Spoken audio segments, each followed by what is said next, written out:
The the soothing sounds of the Pagey train. The buttery tones of the train with Roscoe. All right, man. Well, let's kick this bad boy off, hey? All right, sure. All right, and welcome to the Pagey train. Today, I have in the studio with me Michael McKenzie, music producer, guitarist from I Was Your Ghost. Welcome to the show. Hello, thank you very much for having me on. Yeah, man. I was glad you answered the call. I think I rang you what was it, pre-COVID sometime? Yeah, we sort of discussed the idea, and I was like, oh yeah, that should be great fun. But then I was kind of wigging out too, because I thought, am I actually interesting enough to fill an hour? I mean, I could rabble about anything, but I thought, geez, if he's interviewing me about me to some degree, I need to have something interesting enough to go on. Well, I think everyone feels that way when they come on the show. Yeah, and every guest says the same thing at the end of the show. They go, "Man, that hour went really quick. We could have done that for 3 hours." Yeah, wow. Okay. So I've actually been thinking about extending the duration of the show. Oh, normally I do it for an hour. The limitations of technology. So I do an hour is on each card. So they're like 64 gig cards. Yeah, so you get about an hour out of that. But I've got 128 gigs. Ooh. And I can do 2 hour shows. But the problem that I do is I don't live switch. So I'll take this and do it in post. And just switch it in post. Edit it in, yeah. So to make an hour of the Pagey train takes 2 hours. Right. Well, a bit longer, because then you've got to import it. So it's about a 2.5 hour process that I've got to do every week. Yeah, right. I'm looking at upgrading everything so I can do like live switching. Yep. And then I can just do the Pagey train in an hour. Flick. Yeah. Yeah, well, I can even put it straight to YouTube. No, go live. Yeah. Ooh, live. Yeah, I want to do a live Scary show. live. Yeah, proper live. I'd love to do proper live. Well, this is an edited show, but it's unedited. Yeah. If that makes sense. Totally. Like it's still raw, but it's just seen at a later time. Yeah, that's more right. or less. No, that's right. Yeah, that's right. So yeah, it is what it is. I rarely take stuff out. Sometimes you have to. Yeah. If it's a copyright issue, or if it's a bit blue for audience's taste. Yeah, maybe I've done some. Sometimes we've done that. But generally, when I've been, because basically that happens when you get really drunk on a show. Yeah. I've had a few episodes with a few mates where we ain't publishing that. No, it's just awful. I'm pretty sure that there's some content that we've made that would just offend absolutely everybody. Most. But then you could also use those to cater to some of your more lowbrow, maybe audience. They might be a fan of that kind of thing. Yeah, but not good for your guest profile though. You want to keep your profile good for your guest. Yeah, maybe another channel or something to think about down the track. Yeah, I was thinking about that. Another outlet. Other streams, yeah. Because I've got a few streams on the old YouTube channel now, which is great. Yeah. But we're talking off air about it before the car content. Yeah. I love those. I've been following your production on Facebook, and whenever I see the car shows, Roscoe's at another car show. I'll check that out, and it's always good. I've attended a few car shows here and there in my time, like since I was a kid. Yeah. My dad's always been into cars, so but when I see that, I'm mad, and it's you too, so the double whammy. So, I like to check that out from time to time. No, I definitely. Well, I shot a lot of that, and I think I even host in one of them. Yeah, which is cool. Big shout out to Val, who is the they call him the custodian. Actually, what a name! Yeah, he's the custodian of the Running on Empty film. He has 2 of the main cars that are in the film. Yeah, you were saying about that. Yeah. So very cool. Yeah, super cool. So I went to go interview him, and hopefully he'll be at the next festival. So a big shout out actually to John DeBruin, if you're listening. They're running the Running on Empty film festival. Oh, sorry, not film festival. Running on Empty festival, Cobar in 2022. Which is the 40th year celebration of the film. And hopefully by that stage, we won't have to be practicing social distancing. I'm been over it. I know. It's terrible. It's absolutely terrible. But let's get in. Oh, man, your beer's empty. Let me get some beer. Oh, I'm so sorry. It just disappeared like that. I don't know what. I think there might be a hole in this glass, perhaps. In the top. I think you have a record there. I think that's the fastest beer finished on the show ever. for sure. Unless it was by me, I'll probably have that record. I think I'm just subconsciously trying to quell the nerves. Oh yeah, a little. Well, do you do that when you go on stage? Do you have a couple of drinks before you go on, or are you a sober guy?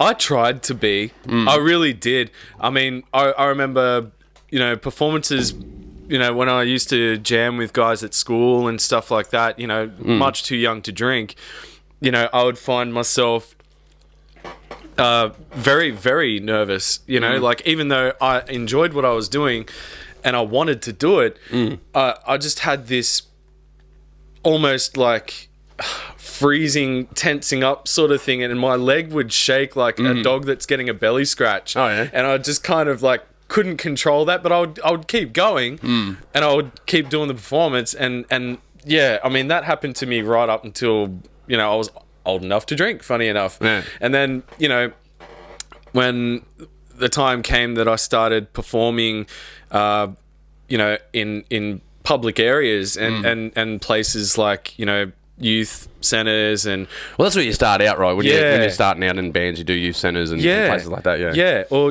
like, I mean, we were all of age, but where most of the shows were at the time were for under 18s venues and shows and things like that. So a lot of the time, we'd load in, and because like they were all non-alcohol, non-drug events, which is a good idea, by the way, for people who are under 18 especially. I think we need options, man. Yeah, well, that's it. You need options. You need. I think as adults we have the right to accept danger.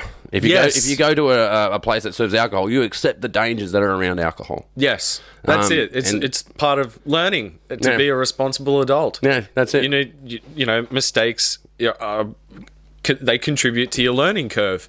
So, yes, it really is an important step to becoming a grown-up, really. Yeah. But I think you do need the option, the non-drinking option. You need to get that option for people. Definitely. For sure. But yeah, we'd be of age, and you'd go into this load in and getting ready to play, and okay, look, third band in. We've got maybe 20 minutes. Okay, we've got maybe an hour and a half. Let's go and get some drinks. Yeah. And so we'd leave, maybe get a couple of drinks, then come back maybe in time to watch the end of the first band. Sounds pretty metal. Getting drunk before you go to a non-alcoholic event. Yeah. Well, I mean, we didn't bring it to the event externally. Like it was internal, so no one really knew anything. But we would go have a couple of drinks and then come back, and that was one way of being able to quell the nerves just a bit, just to kind of get in that loosey-goosey. Get a bit loosey-goosey, and just be able to get up there and I rock. I'm gonna own this. That's it. You got to go up with a bit of ego. You gotta have. It totally is. And you get into that zone, and you're like, fuck yeah, I'm gonna do this. Instead of going, oh fuck, I hope I don't, questioning yourself and stuff. You kind of need a bit of that Dutch confidence, but I don't know. Not everyone does. A lot of people are just naturally confident and ought to be, but I don't know. Everyone's different. For myself, that's kind of my lubing myself into the show scenario. That's kind of how it's always been and has been since then, those days. Oh man, I've taken a rock star approach to this sometimes, man. Like we've been going like a bull out of a gate. Yep. Drinking at the venue. Yep. Sometimes the venue will put on some drinks for you as well. Oh, it's always good when they give you like a tab or like, a couple of drink vouchers, and they say, oh, the other guys don't drink, so here you go, you get double drink vouchers. Yeah, I usually get everyone else's drink vouchers for the people that don't drink. Or they say, I'm driving, so, and you go, oh fuck, sweet. That's awesome. I probably drove. I'm just leaving my car here now. Yeah. Okay, I'll come back tomorrow and pick it up then. That's okay. But as I've gotten older, I think I'm moving away from it. I might have a drink or two before I go up. Yeah. But yeah, I've really started thinking about it. Because when I've done shows fully sober, fucking do a really good job. Yeah. I think when you're drunk or you think you're doing a good job, But if you record your sessions, like I record my sessions, and sometimes when I've listened to myself back drunk, And you go, what happened there? what was wrong with that song? Yeah. You know, that fell apart. Luckily, music's not popular enough for people to recognise that you made a mistake. But you know, not every show is the same, and you know, even you know, I remember doing a not so great show when I was in the World in Cinematic.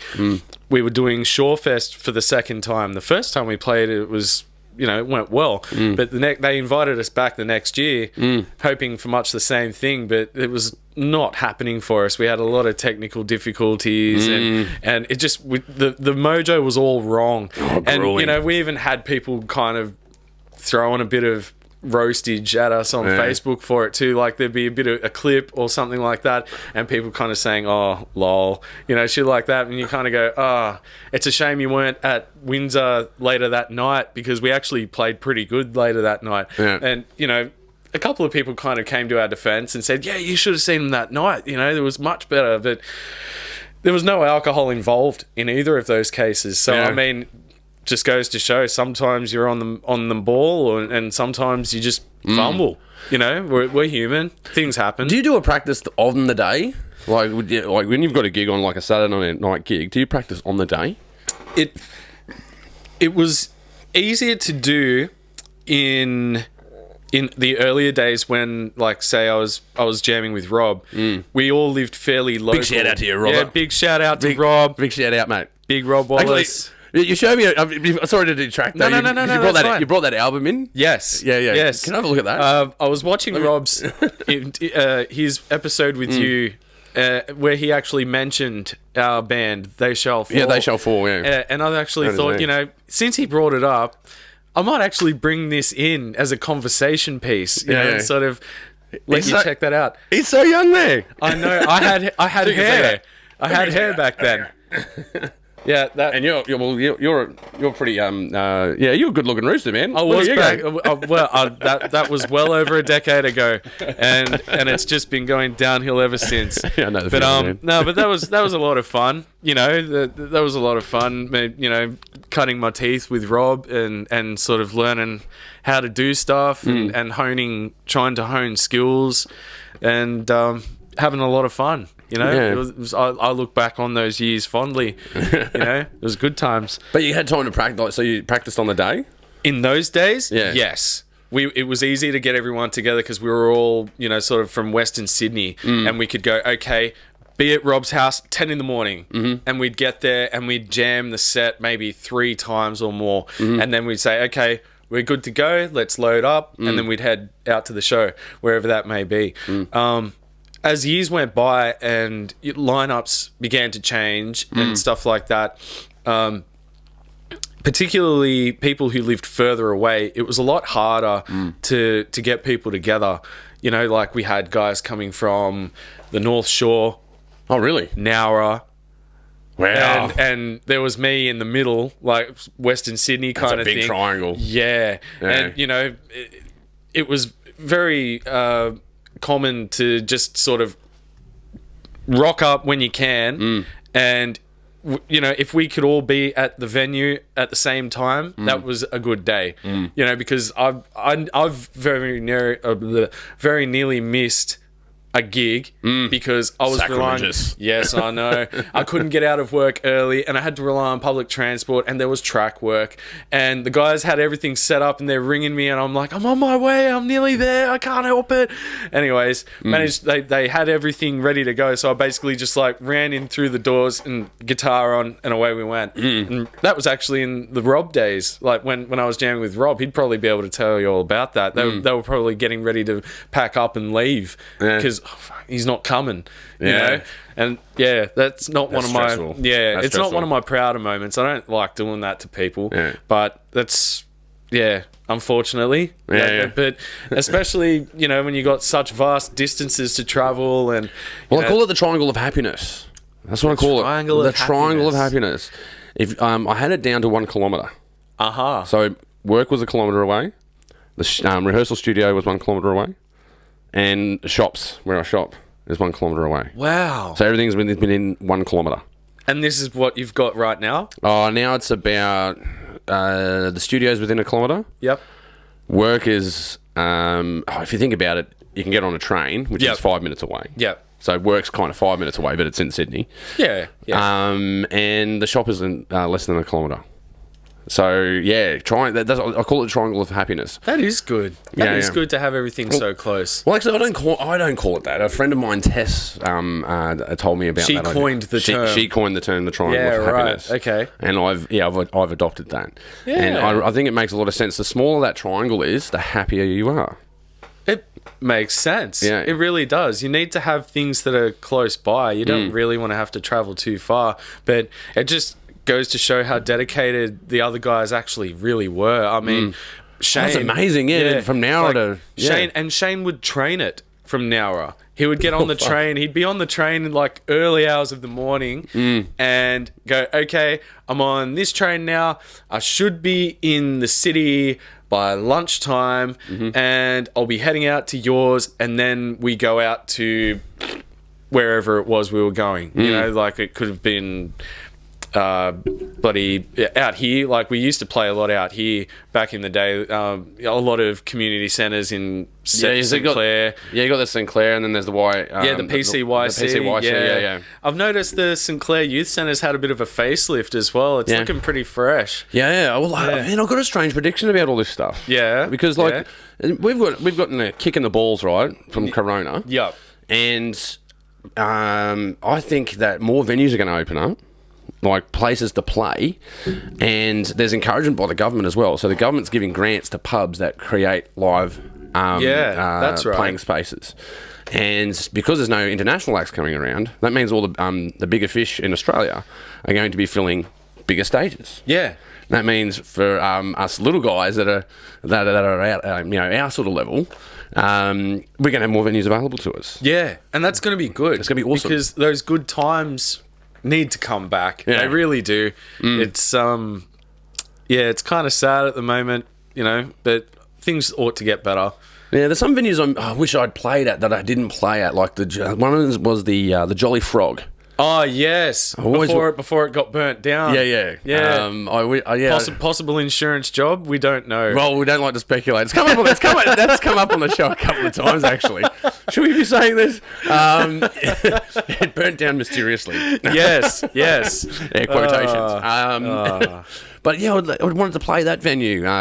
They're above, Tatterstall's there. Yep. Love to play there. Yeah. I wish they would open that up and let us play there. Yeah. Oh, we played.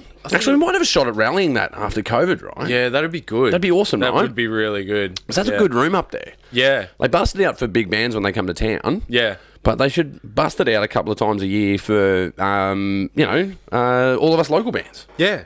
It'd totally be great. It'd be great. And any and all excuse to get amongst it again, because that's a lot of, what made it special back then. It was just, you had this sort of tight community because things were on almost every week, like especially as local shows, and, just people would say, okay, I'm going to put on this show. And like you've mentioned or like you discussed in one of your other episodes, you'd go to one of these places and it would be open at lunchtime and it would go all day right into the late hours of the night.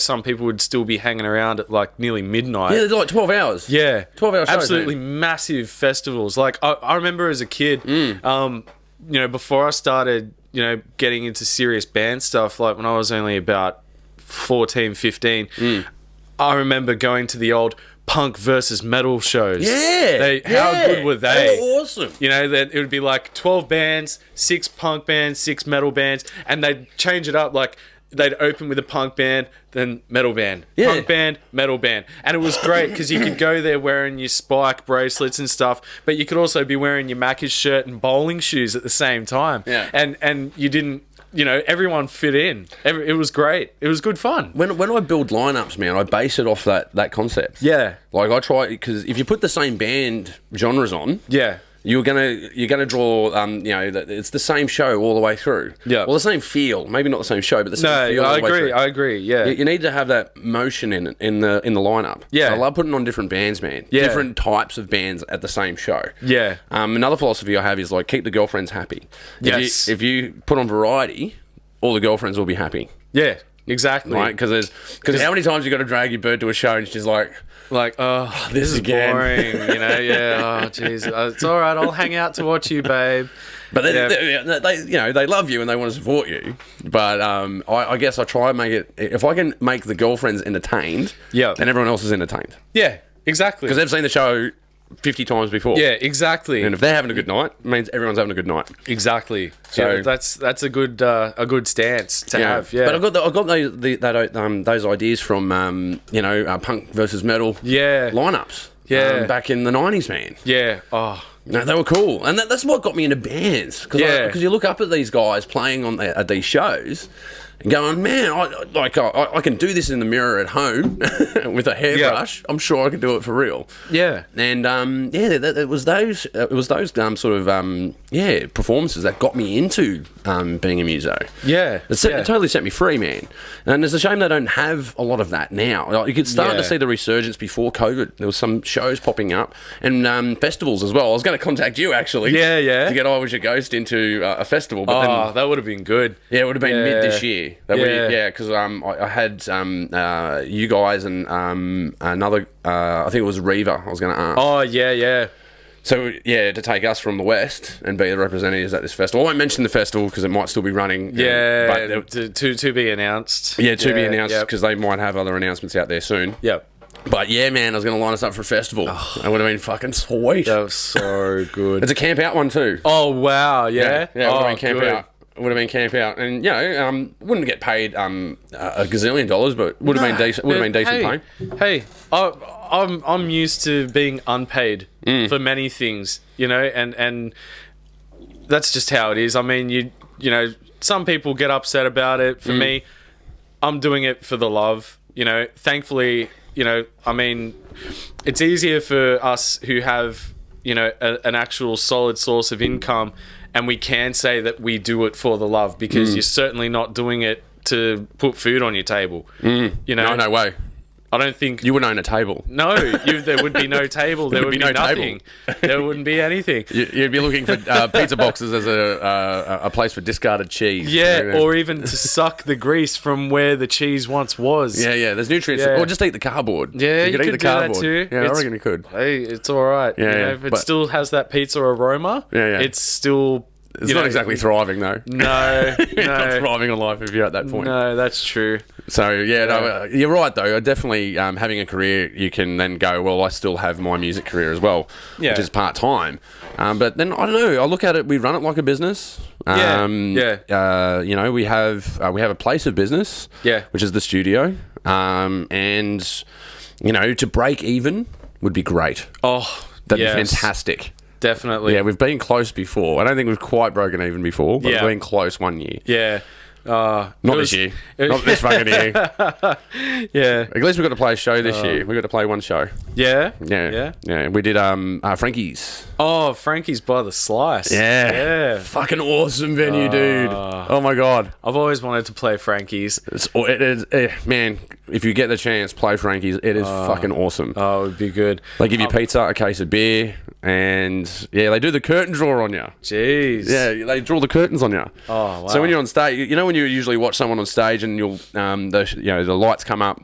Yep. They'll do the change out, so they'll change the brass out on drums or move guitars around, and you'll see people generally on stage. Yeah, this they actually do behind a closed curtain. They'll close a curtain and then they'll rearrange the stage and then put you on the stage and then they open the curtain. That is so cool. Crowd's right there. Wow. Yeah, and it's Frankie's, man. There's always a crowd there.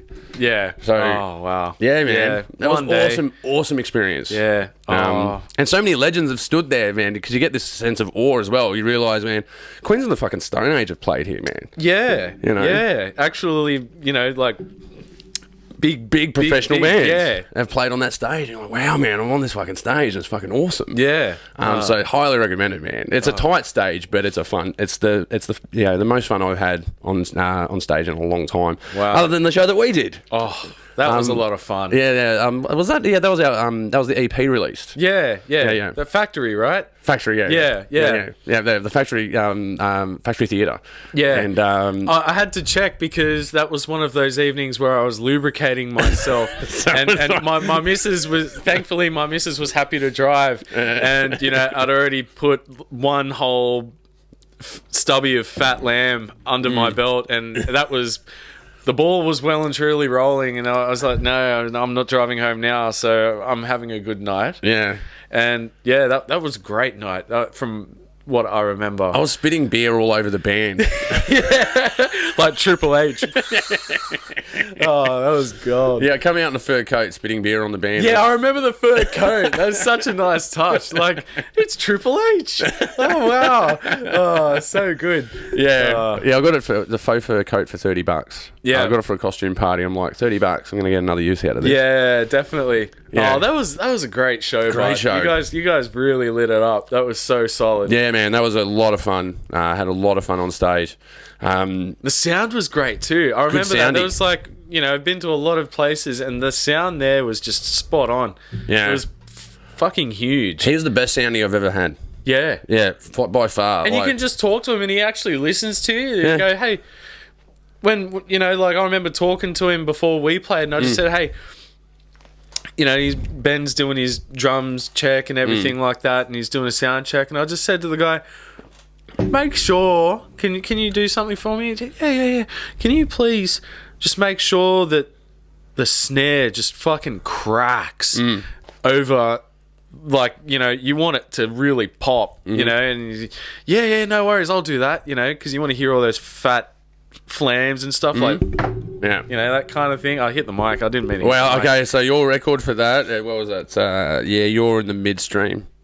People normally hit the mic before. 8 seconds. 8 seconds is the record. Yeah. Oh shit. Well, this happens every episode, man. Wow. I always got to tell you guys, but I go, no, just let him hit the mic. They all do the same thing. Just do it. Yeah. Yeah, no, we bang it all the time, but yeah, you're in the midstream. Oh, well, that's fastest okay. Fastest beer. So I've won something tonight. You've won something tonight for sure. Oh, that's cool. Yeah. No, that was a great show. The sound guy was good. Even helping out on stage as well, like saying, "What do you guys need?" And he just runs and gets it, and that was excellent. Yeah, I got his card. I was thinking, like, every time I do a big show, I can just bring him in and go, man, can you come be our soundie? He was all over it. Yeah. He knew exactly what he wanted and how to get it, and he was fluid enough to sort of work with us on what we wanted as well. So yeah, well, because that's not normally the experience you have with a soundie. No, he just goes, yeah, and then whatever, and then just goes and does what he wants to do, and throughout the whole set, just basically everyone playing before the headliner is just testing. And you can hear it. Even, like I've had, my dad come to many shows and film the whole thing, like document it from the back, so I can look back at it later and sort of learn about what it's like from the audience perspective, like what's the sound like? And you can often hear the sound guy will just drop something out altogether because you're just there to make, to hone in on what the sound should be like for the people who matter, more or less. It's not always like that, but I mean, it has happened at times. I know. It comes across as a generalisation, but I think it's true. Yeah, like most soundies that I've met are disgruntled. They hate everything. Yes, they hate you and everyone. Yeah, they just hate everything.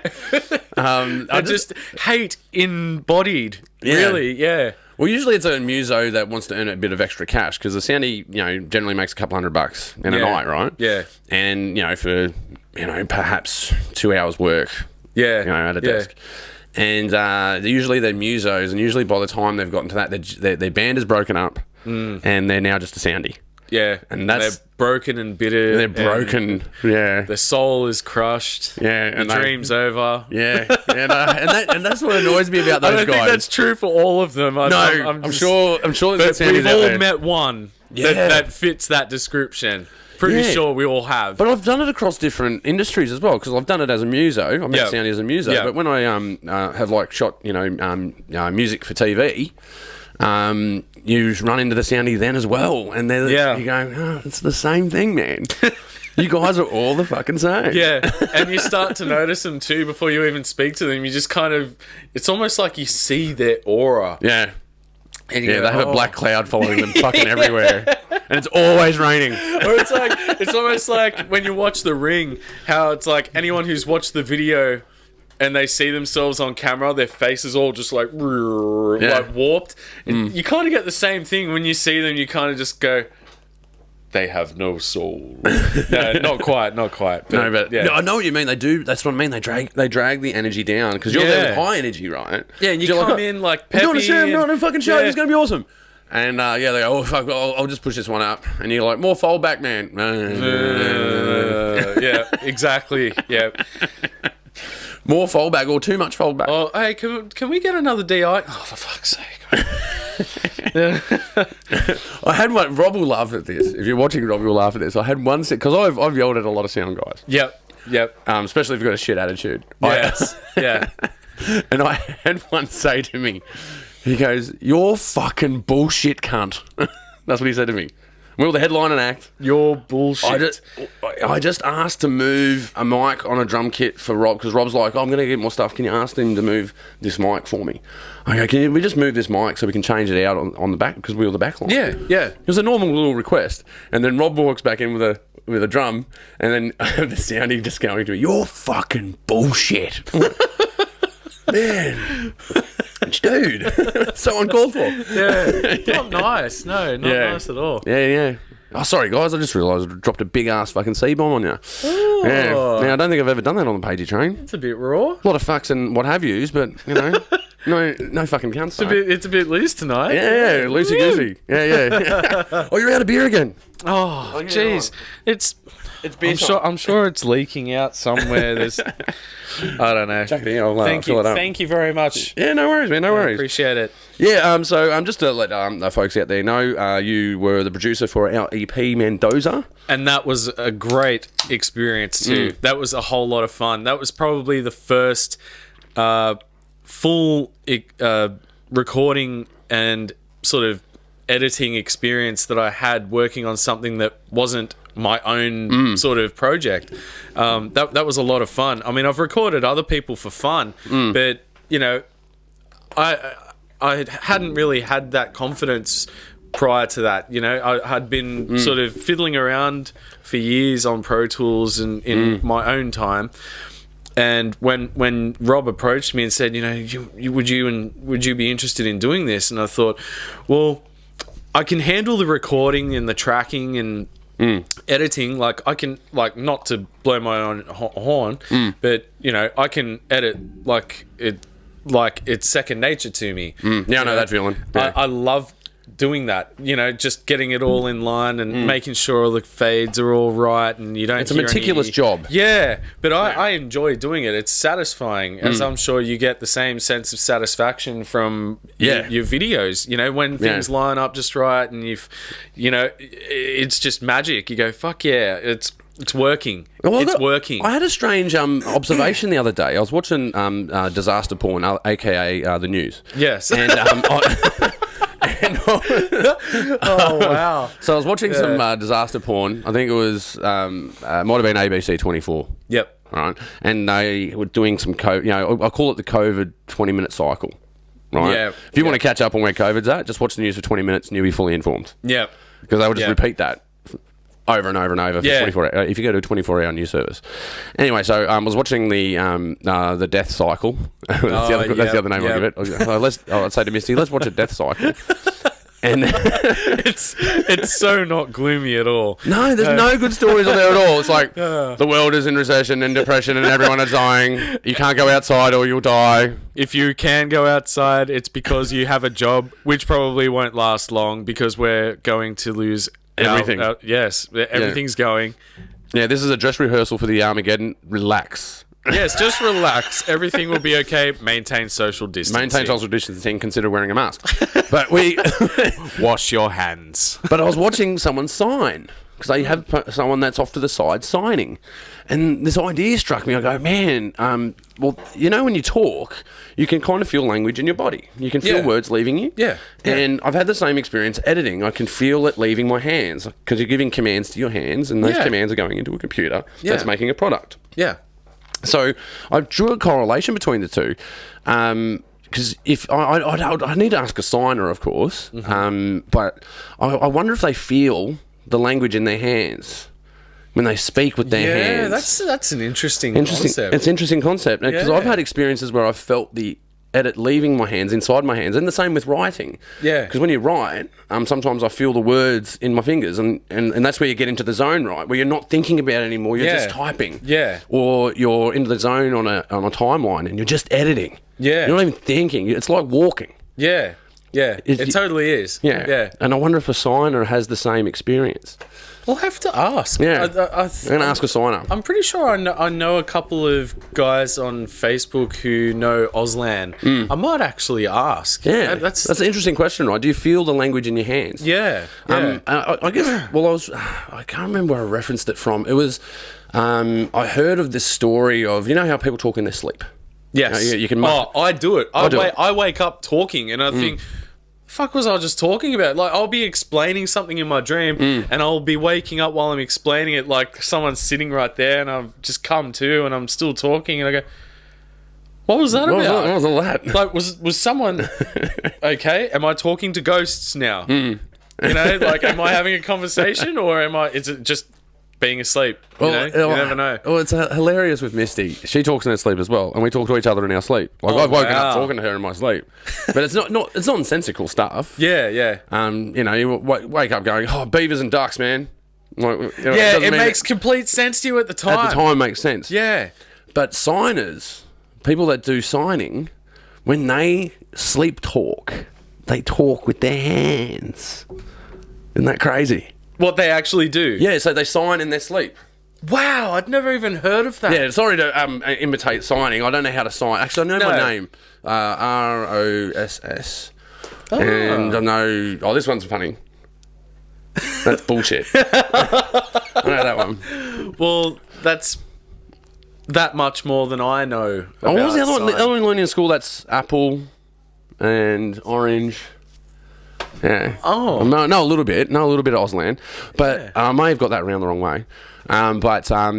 Signers, when they sleep, or if they sleep talk, they don't talk. They move their hands. They sign in their sleep. Wow. So I wonder, when they sign, do they feel language in their hands, as a writer would when they write, or as an editor does when they edit? I reckon it's an interesting thought. There's a connection there. There definitely is. If they actually can do that while they're asleep, and they're sort of conveying some kind of thought with that, I mean, who knows if they're even translating it to someone? If they're naturally just sort of signing the thoughts that are in their head just to themselves, even that's insane. Words coming out through their hands. It's an insane idea, eh? I think it's insane. When I heard that, I'm like, that's insane. But it makes sense though. Looking at, because you know the part of your brain that's the language center is obviously active while you're asleep, and it's coming across how you are a communicator. Yeah. And if you can communicate with your hands, that's how you talk in your sleep. Yeah. So that's I wonder. Because I was looking at editing before. Yeah. I was having a think about it because it's come up a lot, and I think it's a bit of a language. Like, to operate Pro Tools is a language. You're speaking a language. It is, in a way, yeah. You know, you're doing, especially if you're using hotkeys. Definitely, yeah. I've got all the little short keys, you know, sort of stickers. I've got a sticker pack that I bought on Wish. Yeah. Like, you can get so much good stuff on Wish. I think everybody knows. For $2, but for $8 postage. Yeah, you can, you know, here, look, you can buy, you know, for just $4, you can get this dildo that's also a switchblade. Yeah. Oh, wow. Are you serious? Or, you know, it's like, this thing, it's like, you know, your bookmark can turn into a crack pipe. You know? Wow. Just free postage, $5. Wow. You know, you just got to wait 4 weeks, 5 weeks for it to turn up. And then you can read your book and smoke crack at the same time. But, I mean, I'm not condoning that, but, you know, hey, we don't make the products. Yeah. They do over there.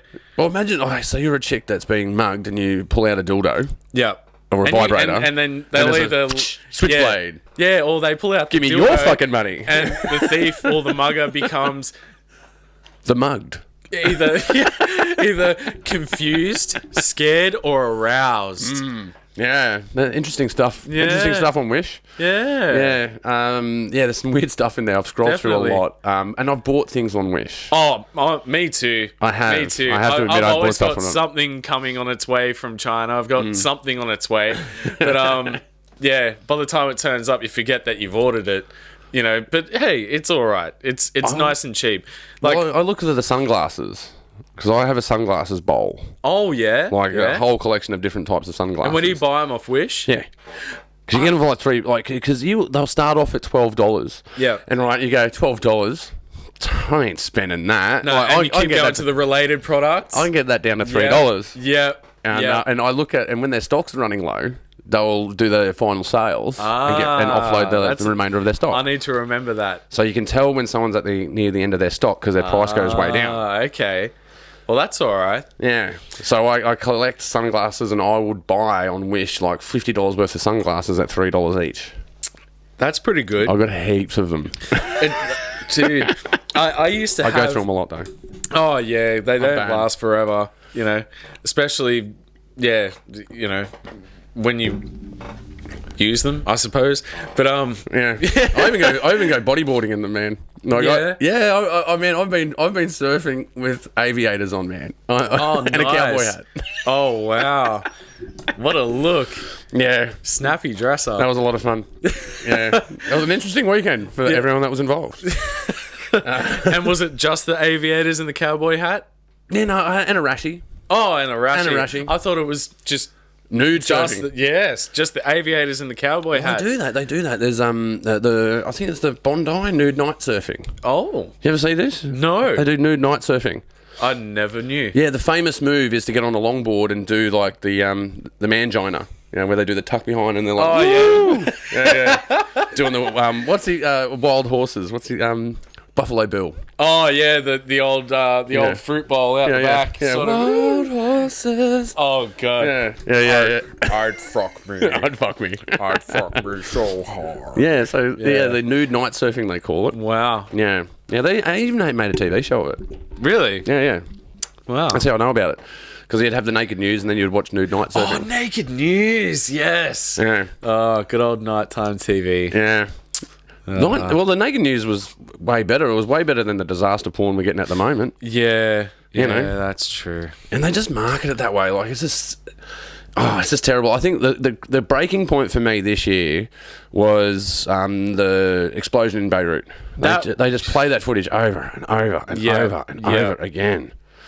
For That was days. huge. For days. Yeah. And don't get me wrong, spectacular. And I watched it a million times. Oh, yeah. But then I realised, I'm feeding that part of my brain. Yeah. They've got me. Yeah. Like, if you're watching it online and you're watching it on newsfeed and you've watched it 6 or 7 times, Yeah, they pump it because they want you to keep seeing they it. want you to keep seeing it, right? Yeah. And then you realise, and then it hits home, you're like, oh man, a lot of people died in that. Yeah. And it's devastating. Yeah. And I'm watching it as entertainment.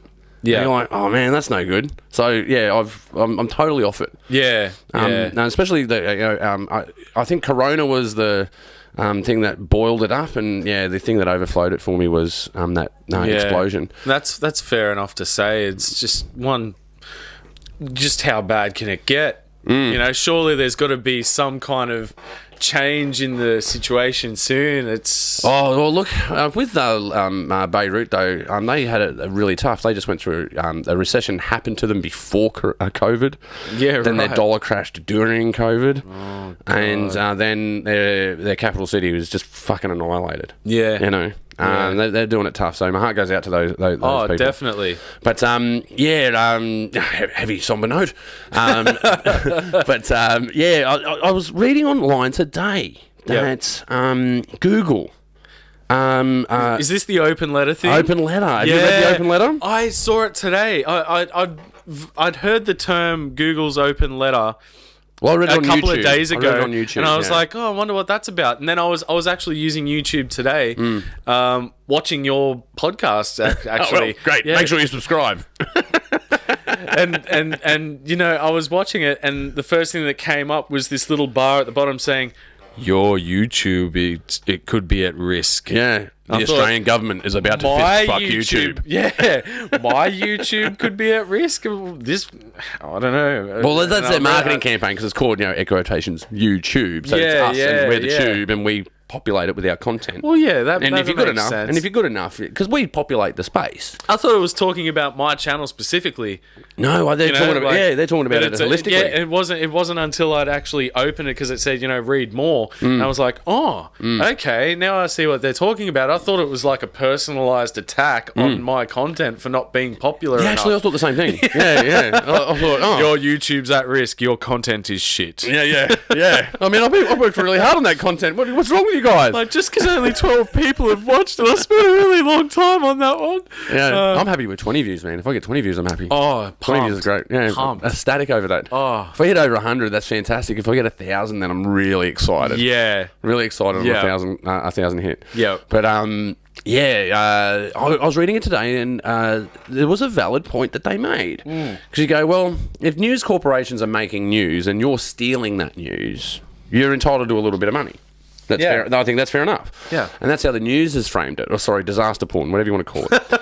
And that's how the news has framed it. When I read the YouTube letter today, I realised it's a fair playing field. Because they're basically, if you're a news channel, you can have your own channel on YouTube. Yeah. And you Pretty much. You can compete with any other content you like. Yeah. So what's the problem? It's about controlling information. That's what it's actually about. Yeah. It's not about and don't get me wrong, it's about revenue as well. Yeah. They want to get more revenue, but it's about who controls the narrative. Yes. Because at the moment our narrative is quite clear. Yeah. Right? Because it's all everything to do with COVID. Yeah. Yeah. Like, try and turn your TV on and try and drink a shot every time you hear the word COVID on TV. You'd be pissed before dinner. Yeah, definitely. You'd be pissed in 15 minutes. Probably less. Everything's COVID. And obviously we're in a crisis and you're going to have that. But, I think they want to control the narrative. That's what it's really about. Yeah. Well, and I'll give you an example. Before Netflix, Australia was the biggest downloader of content in the world per capita. Yes. Illegally downloading. Yeah, but not just by a smidgen, like a large margin.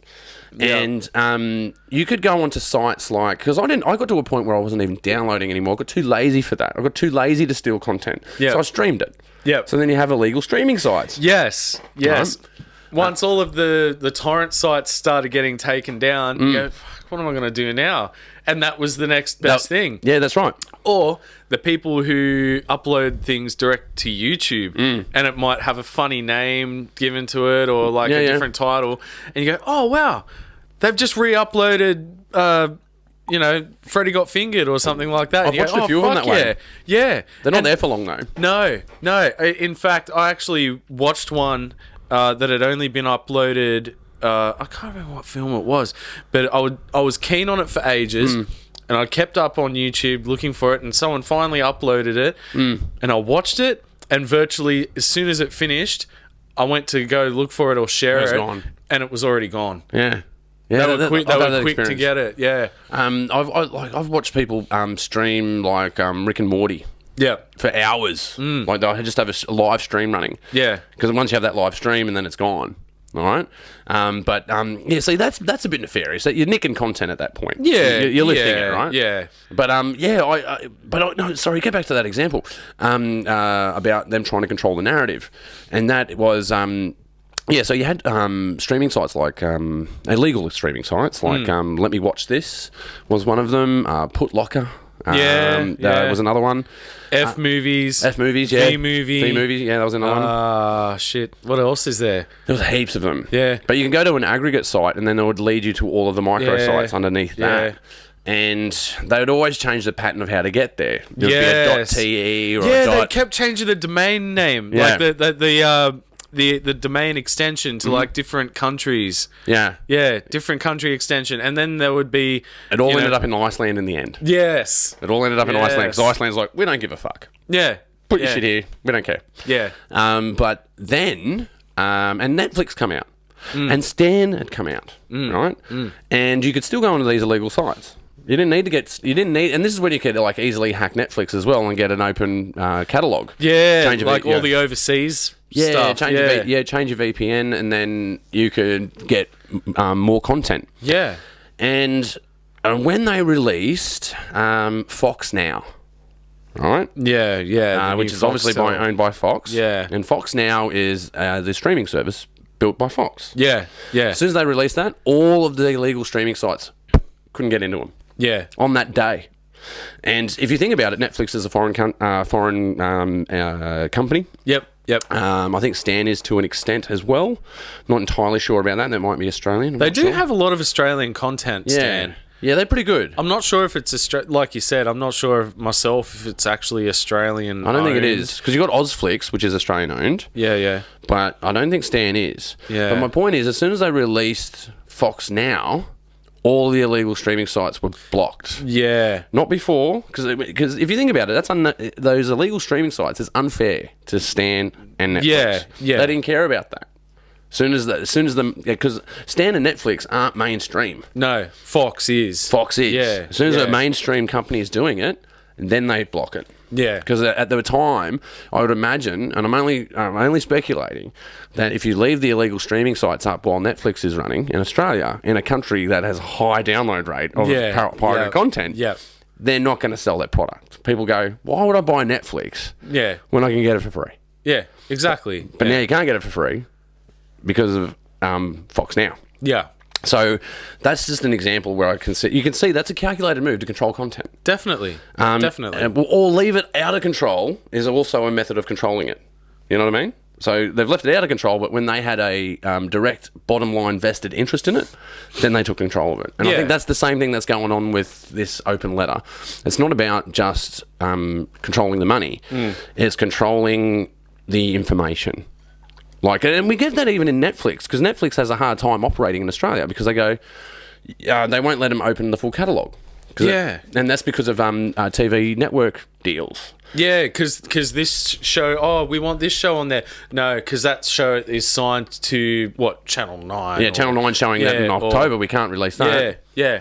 And, how many times do you watch movies? Who watches movies on TV? Anyone? Is there anyone out there still doing that? Nobody. No one's doing it. So, we're getting restricted on our content because these guys want to make get their copyright off a channel that no one's fucking watching. Yeah, pretty much. I guess the only thing I go to TV for is sport and disaster porn. Sorry, I keep calling it that. It's pretty accurate. It's pretty accurate though. You guys got to lift your game. You'd expect that from Channel 9. You'd expect that. You'd expect that from Sky News, and especially Sky After Dark. Yeah. Right? You'd expect that. All right. But from even ABC 24 is doing it. And they have no commercial interest in doing so. No. Right? No. That's a government organisation doing that. And they're pumping it. But then you think about it, you go, well, they're setting a narrative, aren't they? Yeah. They're totally setting a narrative. Be scared. Be afraid. Be very afraid, and I'm not using this as a instrument to be anti-COVID and don't wear a mask. And I'm not saying that. No. I go, health concerns are important. Yeah. The virus is clearly out there and it's dangerous. Mm-hmm. We need to handle it like that. But there's this other element behind it, where they're keeping us afraid. Yeah. And they're keeping us scared. Yeah. And even to the point where they have us in a draconian headlock. Don't even go outside your house. Yeah. That's where they've got us at the moment. Yeah. And I think, they're taking advantage. It's the same when the police were fining people for washing their car at 3 a.m. Yeah. Yeah. You give rules to people and they abuse them. Yeah. And that's what I think is happening with COVID. I think they're abusing their opportunity. They see it as an opportunity, not as a crisis. Yeah, fair point. And that shits me. That absolutely shits me. They shouldn't. It's not an opportunity. Yeah, it's a crisis. Definitely. So and as well, even Morrison came out this year and said, because he came out of the bushfire fiasco, didn't look really good at the end of that. He looked pretty bad, right? That's when he was in Hawaii. He was all nice and tanned, so he looked good in that respect. Yeah, no, he did not look good out at the end of that. Something bad's happening. And then Corona came out and he said, "You thought this was going to be a year of talking about the bushfires. Well, you were wrong." Yeah. Now we're going to talk about corona, because the more we talk about corona, is the less that we're talking about bushfires. Yes. It's another example of setting that narrative. So that's why, I'm coming out guns a-blazing today about this, obviously. Yeah, I can see you. Yeah. You're very... I'm annoyed. Yeah. I'm annoyed, man. I'm annoyed. As a content producer, I'm annoyed. Yeah.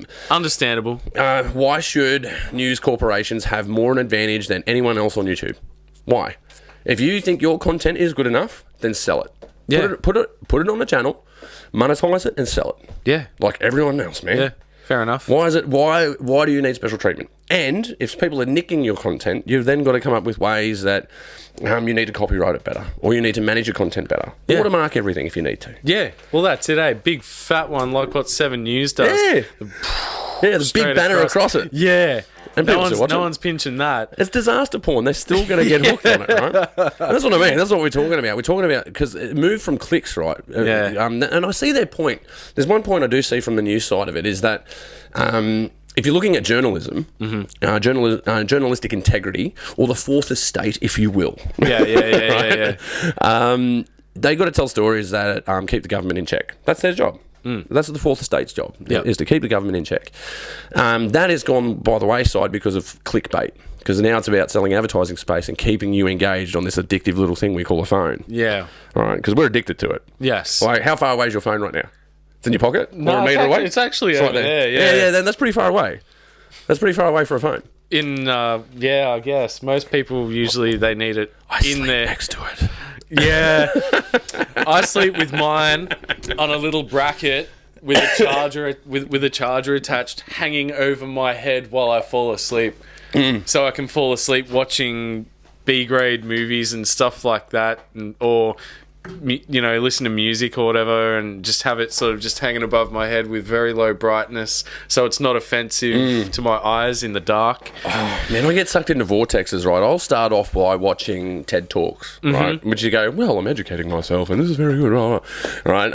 And then I will get bored of TED Talks and end up watching, a watered down, probably a drugged up version of Cops. Remember that old show Cops? Yes. I would be watching arrest videos. And this is before the Floyd incident, right? Yeah. I'd be watching these cop videos and either rooting for the cop or rooting for the bad guy, depending on how it was going. And either which way, I fucking hate that content. But I'd watch it all the time. Yeah. Because you see someone's rights being violated and you see them standing up for their rights. Yeah. You see a lot of American content. There's one guy in Penrith that does it. He does cop watching. Oh, really? There's 2 guys, actually. There's 2 guys that do it. Yeah? Yeah. It's called the Sovereign Citizens of Australia. Get on that site and read some comments if you want to see a hoot. What a hoot. Wow. This guy, he just yells at cops. And, Awesome. And then films their reaction. Oh, okay. That's what he does.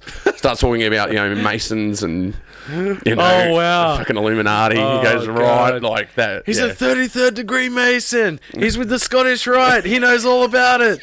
God. Check it out for a good laugh. But I don't know, I just find myself watching that content, not watching TED Talks anymore, not watching documentaries anymore. Yep. Watching these short bite, what would you call it? Like, you end up outraged. It's outrage porn. Yeah. You go, I'm outraged. This is outrageous, right? This is an outrage. Yeah, that's right. It's outrage porn, because then you start watching it, you're like, that poor person. Get off him. Leave him alone, man. Yeah. You shouldn't have arrested him. And it's firing off parts in your brain that is releasing dopamine. It's actually an addiction. Yes. And they know that. Yeah. They know that. That's Definitely. why disaster porn has taken off to the way it has now. Yeah. And that's why outrage porn is rife. So, or you watch the other spectrum, or watch little funny ones, like I like Fail Arm. Oh, is pretty good. yeah. I have to say, one of my favourites, though, is the Aussie guy commentates everything. Yep. Yeah, he's great. He's good value. Yeah. I've got 2 kids, right? Like, a 5 and a 6-year-old. They are all about little home craft things. They'll sit. If you leave them to it, they won't stop. They'll just sit and watch videos where people are, making all these things out of arts and crafts, and life hack videos, like people like those using as well. balloons to seal jars and things like that. Yeah. It's not bad. How to fix your mobile phone charger. Yeah, and yeah. work more efficiently. Yeah, Yeah, all that, sort all of that stuff. kind of thing, and I think, hey, it's not bad. It's educational. They can watch that. But then, sort of sitting there and you're flicking through and you don't know what to watch and say, do you want to watch those paranormal sort of videos? And the girls will be like, oh, yeah, okay. And we'll sit there and we'll watch these uploaded videos, top 5 paranormal experiences sort of type thing. And, you can't vouch for it, whether it's real or not, but it's good entertainment. Yeah, it's bite size. Yeah, it's all bite size. And you just stuff. watch it and go, ooh, is it? Oh, and it usually closes out with the same phrase. Is it real or is it all an elaborate hoax? But it doesn't matter. It's still good to watch, and if the person in the video seems scared, then it's entertainment all the same. Yeah. But that. Yeah, it's not bad, like there's always something to watch, and That's what I mean. There's so much to watch, so much selection, right? There's so much content selection. Yeah. Like when we were kids, you had 3 channels. Yeah. And they were linear presentations. There's no demand on what you're watching unless you videotape it. Yeah, and you could only get a 4th channel, SBS, if it was a clear night. Yeah, I had the same And problem, yeah. you remember that? You couldn't No, get it wasn't a clear night. It had to be a cloudy night. So the signal bounced off the cloud. That's right. Yeah, it had to be a cloudy night. On a cloudy night, you'll get SBS. Because you needed the signal to bounce off the clouds to get to your house. I mean, I can totally nerd you out with this, man. Like, I can tell you why. Like, obviously, that's correct, right? But the SBS tower is in a place called Artarmon. Okay, So the TV station I used to work for, we used to go at it. Our server was right next to SBS. Mm-hmm. And if you could get TVS, you could get SBS. Oh, TVS. Yeah. That was the local channel, wasn't it? Man, yeah. I was the station supervisor there for about 4 years. Wow. Yeah. When I lived at Harris Park, we used to watch TVS over everything else. I was one of the voiceover guys on that too. Wow. Yeah. Small world. I've never done this on the show actually. I should do one like coming up next on coming up next on Television Sydney. Wow. Yeah. And were you there during the time of champagne comedy? Yeah. You were? Wow. Yeah. And we did Scandalosa. So I got to talk to all of the local producers. Yep. And we used to farm out content to different capital cities. So you have Channel 31 Melbourne, Channel 44 Adelaide. They still exist, by the way. The government's still trying to shut them down unsuccessfully. They successfully shut down Sydney. There was Brisbane 44 and there's WTV, which is Western Australia. Wow. Yeah. I have to ask, were you responsible for the amount of shoe shed commercials that came on? Because that was a bit of a thing that kind of rattled around in my head all day. Yeah. Like I'd go to work and I'd be on the train going, shoe shed, get it into your head, shoe shed. And I thought, fuck. Wow, it's really gotten into your head. Oh, it totally did. No, we would It was schedule so that. simple as well, Yeah. but it just shoe shed, and you just can't get rid of it. It's fucking in there. It's just like a weed that just very deeply roots itself in your brain, and you're Well, it's like, an important point, though. It's an important point, right? Because that's local content. Yeah. Like, they're local companies, right? Yeah. Because they remove that space, those local companies don't have an advertising platform anymore. Yeah. Because the viewership was about 4 million a year. Yeah. 4 million people. That's all of Sydney at one point watched TVS. That means. Yeah. Right? Because there was about 6 million people in Sydney. So that's a pretty decent market share. Yeah, Compared to the other definitely. guys, you're only getting like 3% market share. Yeah. But for $1 million organisation, that's huge. Like, it was self-sustainable. Like, it was not in financial hardship. It was only because of what you call an apparatus license why that was taken down. Yeah, right. So you had to buy the light, because essentially what the government does is they sell the airspace. Mm-hmm. So Channel 9, they buy that airspace, they buy that radio frequency off the government per year. It's worth $100 million. Right? Yeah, wow. So the government gets $100 million for leasing airwaves, right? Yeah. Or a spectrum. But you also need an apparatus license, which is a technical word for an antenna. Yeah, So, okay. and the antenna license or the apparatus license, if you will, was $50, and the government removed the right to buy an apparatus license. Wow. So we couldn't renew. They go, yeah, you got your broadcast license, that's okay, but you can't transmit. And they changed that law, and that law is why all of these community stations shut down. Yeah. They don't exist anymore because you can't purchase an apparatus license. Wow. And do you know what their explanation was? What's that? They didn't have one. No reason. And that's what I mean. I'll come back to, I reckon there is a reason. Yes. And that reason is controlling content. Yeah. It's content control. Totally makes sense. Seems to be the theme of our podcast tonight is content control. Yes. Yeah. Yes. We got a few bees in our bonnets, people. Yeah, definitely. Before we go, I'm running out of time actually. So, if someone wants to find you as a producer, if they're in a heavy metal band and they need work produced, where can they go? Well, just on your Facebook. You can find me on Facebook. I also have a PSN Addy. It's McKenzie in the house, but the house is like DAHAUS. I might add it to the link on Facebook. Add it to the link. Yeah. So you can find me on PSN if you're interested in playing a bit of Destiny 2 or a bit of Borderlands, something like that. You know, hit me up. But no, if you want to find me on Facebook, you did a great job. Sure. So I guess what I'm saying out there to people out there, if you guys are metal listeners, I've got a gun for hire right here. You do a fantastic job. Oh, thanks. No, I really appreciate it because that was a great experience. EP was absolute mint. Oh, to me, that was one of the most satisfying experiences I've ever had. Not just to do with recording and stuff like that, but working with people. You guys were really cool to work with. You know, like you told me exactly what it was you wanted and how you wanted it. And, you know, it was fun because you guys already had your songs sorted out and, you know, it was great. I really enjoyed working with you. Well, you gave a lot of good feedback as well. In the positive and negative spectrum, you would go, yeah, that bit's not kind of working, man. Let me do it this way. And then there was this good back and fro. And well, that's it. You didn't just record it for us. You produced it. Well, I mean, I like to pump people up to a point, you know, like, I mean, if you guys are feeling it and you're in the groove, I'm going to encourage you and get that going.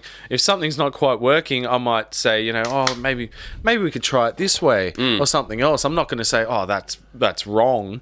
There is no wrong. It's just, you know, hey, how else could we shine this on to make it its best possible outcome?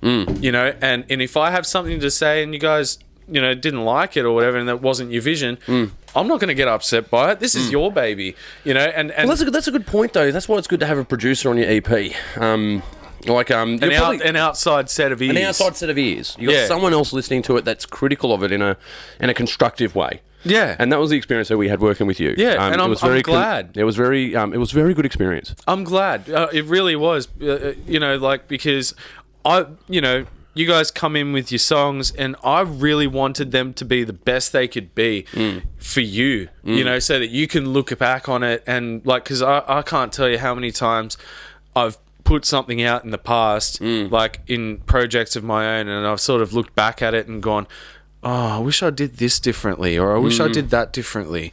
And it was always like an afterthought. Editor's remorse. Yeah, you know, but, you know, still overall still happy with the result, but I thought, you know, you guys have, you know, you've come to me with this. I don't want this to be something you look back on later like, oh, I wish it wasn't like that. No, you know, I want you to look back on it and go, fuck yeah, that we're happy with that. Man, I'll listen to that in 20 years' time and go, what a great time of my life. Oh, you know, it was great fun. Yeah, I really enjoyed having you guys over and stuff, and I mean, yeah, it was fun. It really was. You know, you guys are great fun to work with. And, like, even that skit at the start where we made out like, you know, it was like your rehearsal space with all the noise and people talking and cans opening and stuff like that. And it was just you and me. It was just you and me in an empty room. Yeah. But, you know, we're just sitting there like, oh, yeah, talking. And there's a sample right there. And it's like, you know, you got that going on. And you that's what I liked about it as well. I like those sort of things too. You know, like just something, you know, you're not, you know, I like to do things fairly DIY. I don't have multi-million-dollar gear. I don't have multi-million-dollar plugins or anything like that. A lot of the plugins I use are, you know, free access. You know, that sort of thing. The authors put them up for free, and it is what it is. I managed to get something good enough, and if everyone's happy, I'm happy. You know, it is what it is. But as far as the mixing goes, And I have to give props to my man Shane Kendall. Yeah, with big the shout out. golden ears. Yeah, big shout out to Shane. Because that's one thing that I am sort of... It's a different art. It really Mastering is. is a different art, It really man. is. My ears are rat shit. They really are. Like, I can see on a screen... And I can see waveforms, and I can see things lining up with like drum hits and stuff, and I can edit the fuck out of it and make it all tight and everything. But as far as like giving you a product that you can give to people to listen to, I'll always hand that off to Shane. Yeah, you need to give it to a masterer. Yeah, someone who can master it. He's got really good ears. He always has. And Well, it's the same when you make a film, right? Like if you edit a film, you generally don't color it yourself. You've got to give it to a colorist. Yeah, because that's a different kettle of fish, man. Yeah, like I can color correct, but I don't have the eye for it. There's certain people out there that have certain ears and certain eyes that can do these kind of jobs. So you do need to get your work mastered. But but as well, while we're at it, I Was Your Ghost. We should check you out online. You guys got a Facebook page? Yeah, we've got a Facebook page. I Was Your Ghost Band, I think it is. Yep. Currently, sort of working on some stuff with the vocalist Troy. Mm-hmm. He's putting some stuff together for me at the moment where I Was Your Ghost is kind of taking a sabbatical at the moment. Well, everything is, isn't it? Well, there is that. It's a forced one. There Do you is want a little that. bit more beer? No, look, I need to drive. Yeah. So I've got to dry out now. More for me. Yeah, look, thank you very much for the bevies. They're quite nice. Yeah. But no, it's everyone's got their own. I mean, this is interesting times we're living in at the moment as it is. But even since our show with you, everyone in the group is kind of doing their own thing. You know, everyone's busy with their own personal lives. Ben's getting married. Lockie, he's another one bites the dust. Yeah. Well, we can't all. We can't all stay bachelors forever. That's true. Yeah. That's true.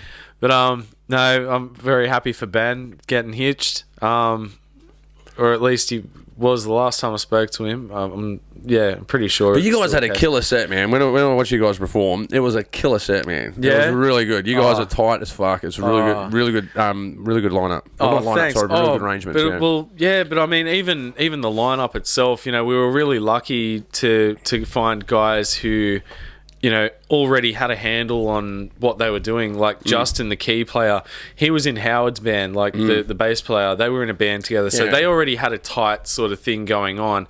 And, Justin, I believe, is classically trained. So I never needed to show him anything. He basically listened to the tracks and goes, oh, yeah.